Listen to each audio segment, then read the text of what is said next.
नमस्कार दोस्तों। मोदी जी ने परिवारवाद पर कड़ा प्रहार करा है। जिस परिवारवाद का विरोध करते थे अब उसी परिवारवाद को अपना लिया है और बीएस येदियुरप्पा के बेटे को कर्नाटक भाजपा का अध्यक्ष बना दिया है और परिवारवाद का ये जो किस्सा था उसे खत्म ही कर दिया है। आपको तो बताइए दोस्तों, अमित शाह का लड़का बीसीसीआई का सचिव है, अरुण जेटली का लड़का दिल्ली क्रिकेट बोर्ड में है, अनुराग ठाकुर अपने पिताजी की मेहरबानी से मंत्री बनकर बैठे हुए हैं, तेजस्वी सूर्या अपने चाचा की सरपरस्ती में राजनीति में आ गए हैं और अब येदियुरप्पा के बेटे बीवाई विजेंद्र अध्यक्ष बन गए हैं। लेकिन दिक्कत इससे नहीं है। भाजपा की वॉशिंग मशीन में हर गुनहगार, हर आरोपी, कोई भी गुनाह हो, कोई भी परिवारवाद हो, एकदम साफ हो जाता है। बात बात पर परिवारवाद पर कांग्रेस को कोसने वाले खुद ही परिवारवाद के नमूने आए दिन पेश करते रहते हैं। दोस्तों, येदियुरप्पा के बेटे बीवाई विजेंद्र ने बीजेपी नेता नलिन कुमार कटील की जगह ली है। इससे पहले 2020 में विजेंद्र को बीजेपी की कर्नाटक इकाई का उपाध्यक्ष नियुक्त किया गया था और अब उनका प्रमोशन हो चुका है। बीजेपी के राष्ट्रीय महासचिव अरुण सिंह के एक बयान के मुताबिक बीजेपी के राष्ट्रीय अध्यक्ष जेपी नड्डा ने विधायक विजेंद्र येदियुरप्पा को कर्नाटक बीजेपी अध्यक्ष के रूप में नियुक्त किया है। बयान में कहा गया है कि यह नियुक्ति तत्काल प्रभाव से लागू होगी। बीजेपी के नेता बड़ी खुशी मना रहे हैं। खुद मंत्री चाचा के मंत्री भतीजे तेजस्वी सूर्या भी लंबा चौड़ा पोस्ट लिखकर बधाइयां दे रहे हैं।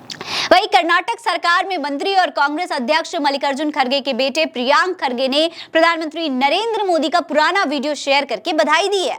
प्रियांक खड़गे ने कर्नाटक बीजेपी को बधाई देते हुए लिखा है कि बीजेपी के नेताओं पर पीएम मोदी ने सर्जिकल स्ट्राइक की है। क्या अब और भी नेता वीआरएस का विकल्प चुनेंगे या बड़े पैमाने पर पलायन होगा? प्रियांक खड़गे ने जो वीडियो शेयर किया है उसमें पीएम मोदी कह रहे हैं कि परिवारवाद ने देश को जिस तरीके से जकड़ कर रखा है उससे देश के लोगों का हक छीना गया है। परिवारवाद ने देश को जिस प्रकार से जकड़ के रखा है, देश के लोगों का हक छीना है। दरअसल दोस्तों, बीजेपी परिवारवाद के मुद्दे पर कांग्रेस और विपक्षी पार्टियों को खूब घेरती है, लेकिन खुद अपने गिरेबान में झांकने की हिम्मत कभी नहीं कर पाती है। इसीलिए अब बीजेपी को उसका परिवारवाद याद दिलाया जा रहा है। पूर्व आईएएस सूर्य प्रताप सिंह का कहना है कि कर्नाटक में जब सूखड़ा साफ हुआ तो जिस परिवारवाद का विरोध करते थे उसी के शरण में आना पड़ गया। दोगले लोग, दोगली बातें। सपा प्रवक्ता अनुराग भदौरिया कह रहे हैं कि बीजेपी ने कर्नाटक में प्रदेश अध्यक्ष पूर्व सीएम येदियुरप्पा जी के बेटे को बनाया है। क्या यह परिवारवाद नहीं है? बीजेपी की कथनी और करनी में जमीन आसमान का अंतर है। आदेश रावल कह रहे हैं कि येदियुरप्पा के बेटे को कर्नाटक का अध्यक्ष बनाकर बीजेपी ने परिवारवाद के मुद्दे का खात्मा कर दिया। भाषणों में कहने के लिए हो सकता है, लेकिन पार्टी संगठन में ये कोई मुद्दा नहीं है। इसके अलावा एक और यूजर कह रहे हैं कि बेटों को सेट करने से याद आया कि भाजपा के परिवारवाद की लिस्ट में एक और नाम जुड़ गया है। कर्नाटक में सूपड़ा साफ होने के बाद अब भाजपा ने पूर्व सीएम बीएस येदियुरप्पा जी के बेटे को प्रदेश अध्यक्ष बना दिया है। मगर मोदी जी और अमित शाह भाषणों में जुमले सुनाते रहेंगे, भले ही अपनी पार्टी और घर में कोई न सुने।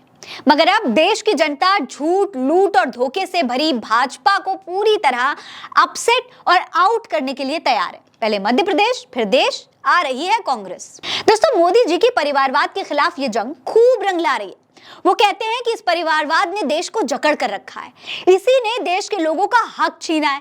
लेकिन क्या भाजपा के लिए उच्च पदों पर काबिज राजनेताओं की संतानें परिवारवाद की श्रेणी में आती ही नहीं है? केंद्रीय मंत्री पीयूष गोयल, अनुराग ठाकुर, ज्योतिरादित्य सिंधिया के अलावा कई सांसदों और विधायकों के रिश्तेदार कोई बड़े पदों पर हैं तो कोई मंत्री हैं, लेकिन खबरदार किसी ने इसे एक परिवारवाद कहा तो इस पर परिवारवाद लागू ही नहीं होता। मोदी जी क्या सारा का सारा परिवारवाद क्या ज्ञान सिर्फ कांग्रेस और विपक्ष के लिए ही है? क्या भाजपा वाला परिवारवाद एजेंडा प्रोटेक्टेड है?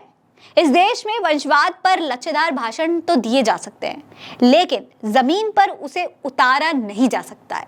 भाजपा के इन फैसलों ने इसे साबित कर दिया। इस खबर में इतना ही। यह खबर आप उल्टा चश्मा यूसी पर देख रहे हैं। मेरा नाम फरीन अंसारी है। जय हिंद, जय भारत।